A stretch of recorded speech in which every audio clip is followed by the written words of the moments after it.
In this part of the lecture, we'll talk about the empirical and molecular formulas. So the molecular formula is simply just a formula of a molecule that we have been talking about. We did some different examples, calculations, simply just a formula of the molecule. While the empirical formula is just a simplified version of the formula where we can only use simple whole numbers. So before getting into more detail, just a simple reminder here, a few simple things that you need to remember. So first of all, remember when you're looking at the molecular formula, these numbers here tell us how many atoms we have in one molecule. So if we have a molecule of this compound, then in there we have 3 atoms of carbon, 6 hydrogen atoms, 2 oxygens. That's number one. And then second, similarly, if this was a mole, and this drawing, this writing does actually represent a mole, and likewise a molecule, depending on what we are doing, then what we understand is that in 1 mole of this compound, we have 3 moles of carbon, 6 moles of hydrogen, and 2 moles of oxygen. All right, so again, the take-home message here is, remember, the subscripts tell us, talk about the empirical formula. So let's say we have a molecular formula C6H6. That's an organic compound. The empirical formula of this compound is, you just simplify this to whole numbers, the smallest possible whole numbers. So what I do is I divide by 6, and when I divide by 6, I need to divide everything by 6. So then it's going to be C1H1, which we simply can also write as CH. Okay, so this right here would be the empirical formula, and this is the molecular formula. So molecular and empirical. Let's say I have C2H6. So when I simplify this, again, it is still going to be a CH.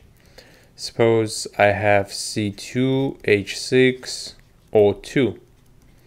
If I simplify now this, again, I'm going to divide everything by 2, so I'll have CH3 and then O, and etc. So again, empirical formula is just the formula with the smallest possible whole numbers. All right, so this is again what we talked about. And there are some examples that you can pause the video now and try to simplify them to get the empirical formulas. Okay, so for this one, we need to divide everything by 2, so we'll have P2O5. To simplify this, we'll have CH3O. Now, if you can't simplify 2 numbers, you can't divide them, then it's going to be as it is. Right, so I can't say that this is C1.5H4. It needs to be a whole number. So sometimes the empirical and molecular formulas are the same. C4H10, again, if we simplify, it's going to be C2H5. And for this one, I can't do it because I can't divide the 7 by 2. So the empirical and molecular. Okay, so let's get into doing an example. And so the main thing here is that what is summarized on this slide. So whenever you need to find the empirical formula, you need to remember that you need to switch the numbers to moles, and then you will be able to get the empirical formula after you simplifying these numbers, or perhaps you may not need to simplify either. Let's see an example. Let's say it says there's a compound that contains phosphorus, 10.91 grams, and we have oxygen, 14.09 grams. Right, so and it's asking you to determine the empirical formula. Right, so the question is, how do you know the empirical formula if you don't know the moles? Right, so you don't know the moles. Because remember, again, for example, the formula of this was P3O10 as an example. Again, these are the moles, and I don't have the moles So what I do, I gotta find the moles of the phosphorus and the oxygen first, right? So let's write that down. Moles of the phosphorus from the grams. Okay, so I'm gonna take the given mass divided by the molar mass, and I find the moles. Then I do the same thing here. The moles of the oxygen will be 14.09 divided by 16. So this is grams per mole, and I get the moles here. And in this case, it's 10.91 divided by the molar mass of the phosphorus. So let me put that here. So I have 10.91 divided by the phosphorus, which is let me see, so that's about 31. So we'll have 31 grams per mole. And let's see what we get. So 10.91 divided by 31. And one thing about the empirical formulas is, remember, don't worry about the significant figures, just keep at least 3 or 4. So I'll have 0.3519 moles. And if I divide 14.09 by 16, then I'm getting 0.8806 moles. Okay, so let's say this is the first step, and in the first step you find the number of the moles. Second, now put this in a formula. So I have P 0.3519 and an oxygen which is 0.8806. So in the second step you need to simplify this, because I can't have a formula when you have the fractions as moles. This is a correct ratio, but this is not a whole numbers, right? So simplify them.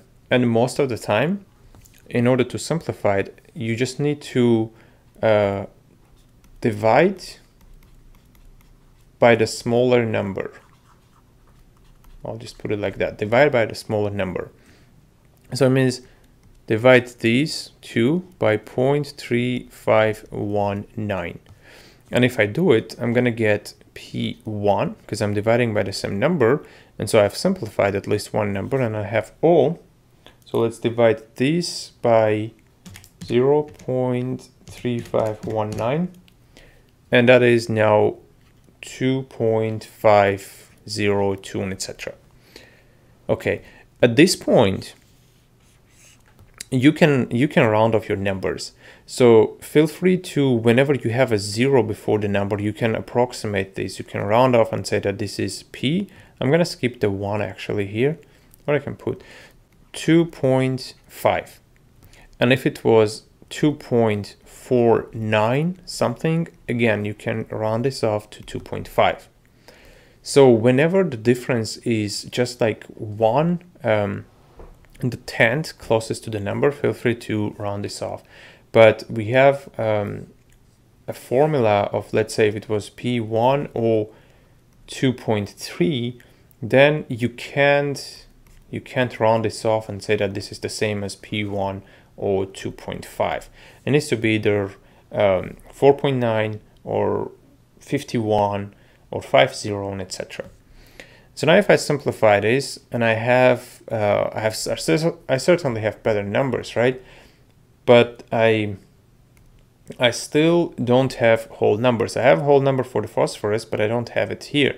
So step 3, which essentially is just continuation of the step 2, so simplify even more, right? And in this case, to simplify it better, I'm just gonna multiply this by 2 to get whole numbers. So I'll have P2O5.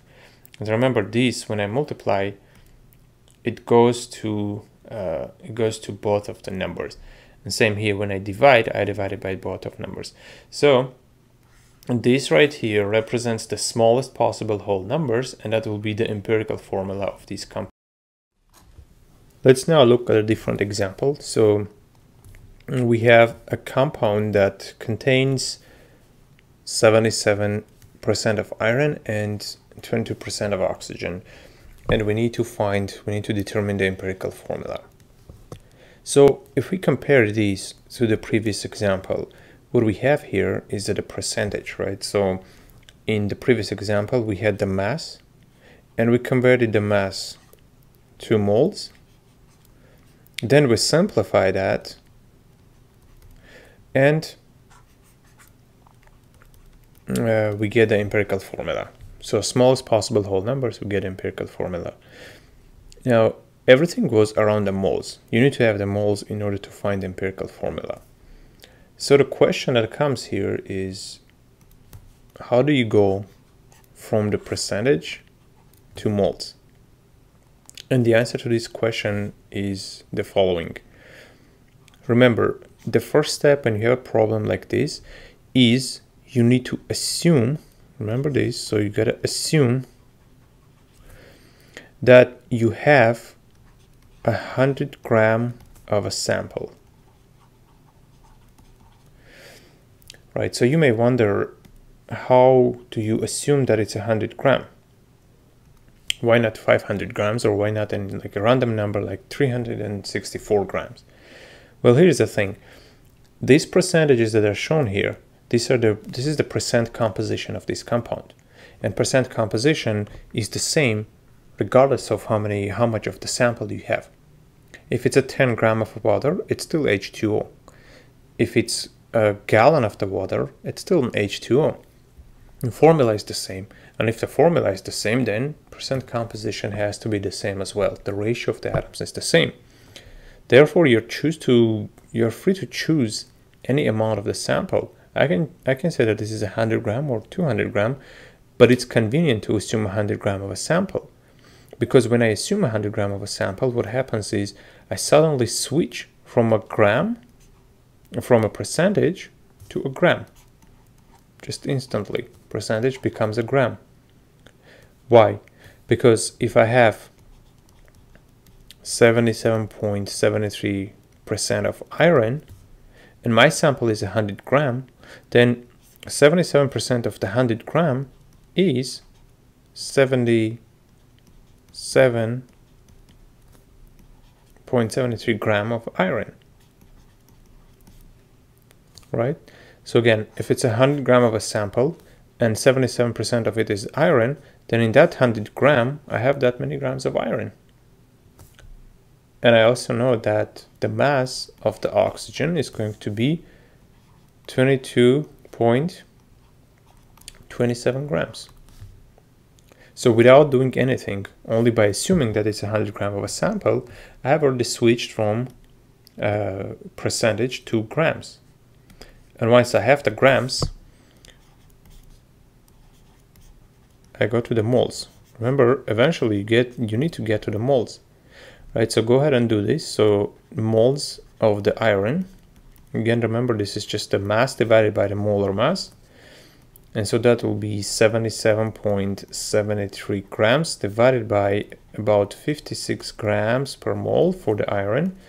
And the moles of the oxygen would be 22.27 divided by 16 grams per mole. Okay, so let's divide that. So 22.27 divided by 16. So I have 1.3918 moles. And this, if I divide 77.73 by 56, I get 1.388.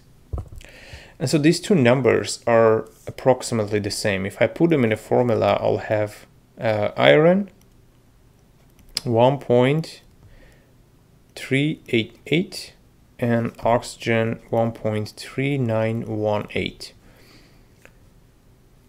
You can feel free to round this off to 1.39 and round this also to 1.39.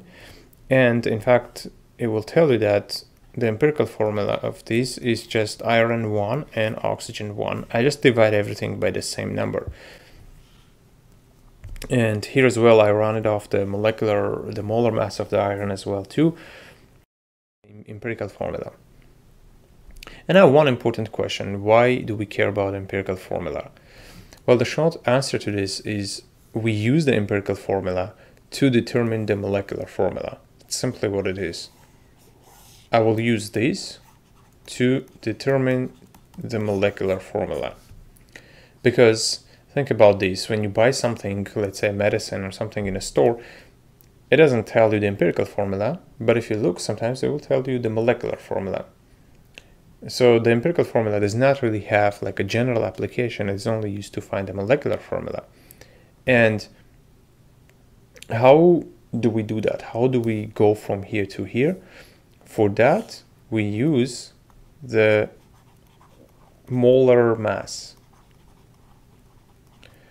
So what do? If we do an experiment, we determine the molar mass so that we can use mass spectrometry. Remember, it tells you the mass. And if I have the mass, I calculate the empirical formula, then I can actually get to the molecular formula comparing the molar mass and the empirical formula. Let's do this in an example, so it's really easier to follow. Let's say what we have here. It says that you have a compound that contains that many grams of phosphorus and that many grams of oxygen. So it is asking you now, what is the molecular formula? Now you've noticed that it is the same compound, right? It's containing a phosphorus and oxygen, the mass, and we know from the previous example what the empirical formula is. So remember, empirical formula tells you the ratio. The ratio of the phosphorus and the oxygen, this compound is 2 to 5. But what is actually the molecular formula? Is it P4 or 10? Is it, I don't know, P20 or 50? Because the simplest possible numbers we have in the empirical formula, but what is it actually? We don't know. And so the way to determine this is you compare the mass of the empirical formula to the molecular mass of the actual compound, right? So the molar mass of the empirical formula is 2 times 31 plus 5 times 16. I get 2 for the 2 phosphorus and 5 oxygen atoms. So it's going to be 62 plus 80, right? So that's going to be 142 grams per mole. Again, these we're talking about the empirical formula. But it now says that the actual formula is 283.88 grams. So what you want to do is compare these two. If they are identical, then the empirical and molecular formulas are the same. If they're not, then take the molecular formula, the molar mass of the molecular formula, divided by the molar mass of the empirical formula, and see the ratio. So in this case, 283.88 divided by 142, and that's about 2. And what's the meaning of this number? About 2 indicates that the actual formula is 2 times the one that we have for the empirical. So the molecular formula is going to be 2 times P2O5. So the number goes on both, therefore it's going to be P4O10. Right, now that makes sense, because if I find the molar mass of this now, it's going to be 4 times 31 plus 10 times 16, and it actually will match its molar mass. Okay, so that's how you compare the empirical and molecular formulas. Okay, so we get the ratio. Okay, so this slide summarizes what we just talked about. And now let's look at this problem. So you have 49.3% of carbon, hydrogen, and oxygen. And you also have the molar mass of this compound.